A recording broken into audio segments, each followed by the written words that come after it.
Hello. Do you know the term lèche-vitrine?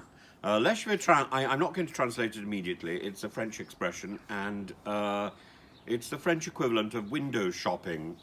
If you translated it directly into English, it's deeply offensive. In French, I think the first use of it was about 1932, and it replaced another more prosaic term, crébillonnaire, which referenced a posh street in Nantes that itself was full of exclusive shops. Now, in English, as I say, the expression stinks. I love etymology. I really love to know where words come from, how words have been used, how words change, and neologisms. In fact, a lot of my students in the university seem to be constantly writing doctoral theses about neologisms, and it took me a while to work out what that means. That's about a new expression.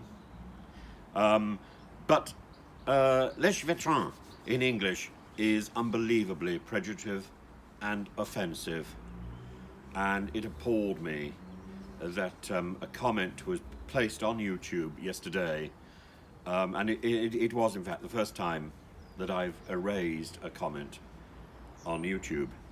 I'm going to translate it now.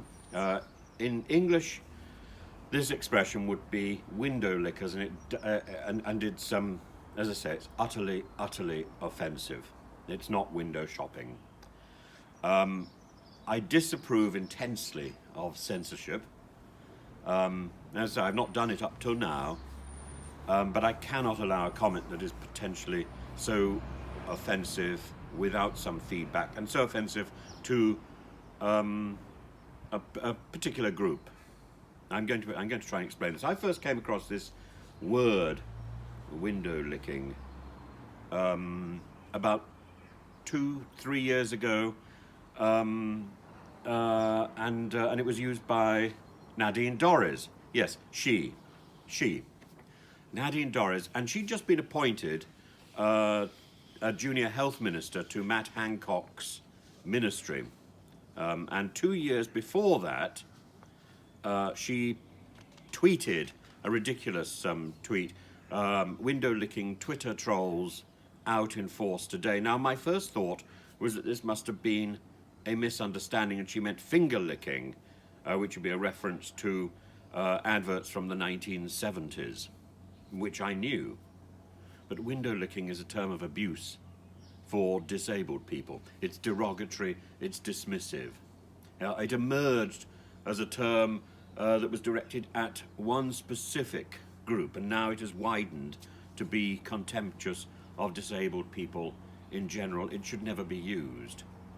Nadine Dorries showed a lack of understanding and contempt for the very people who she was then appointed to represent. So this gets to the heart of mental health issues, and words have impact. We have to be careful of the words that we use, and if we're going to use the wrong words, if we're going to use words foolishly, or use words pointedly that have a negative meaning, we have to be aware of what we're doing. And it's very worrying, I think, that Nadine Dorries was to assist the very people she was carelessly lambasting earlier, and she has gone on in her ministerial career to position after position with a sort of blithe indifference to what she says and the offence she causes. I am now of the opinion that she is not, in fact, intentionally malicious. I have come to that conclusion now. I don't think she is intentionally malicious. I don't think she used this expression with the intention of dissing disabled people. I think she simply didn't know what she was saying, and we've had so much evidence since that Nadine Dorries is fundamentally incapable of structuring a sentence in a coherent way.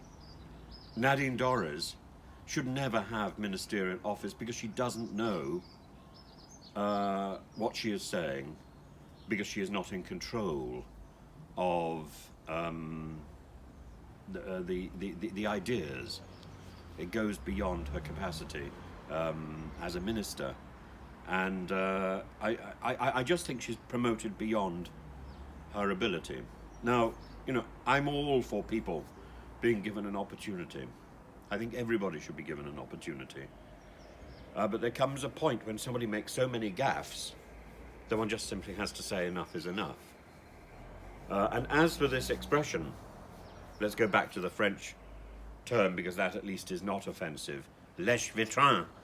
As for that expression, I just think if people want to pepper YouTube with offensive remarks, I mean, I have no problem with people saying things and disapproving of what I say, but I do have a problem with people causing offence to others and using terms which are intended to hurt others who perhaps are not in a position to answer back. I am in a position to answer back. I hope I'm in a position to clarify what these words mean, where they come from, and to explain a little bit about how I've come across them. So I hope that's of some help.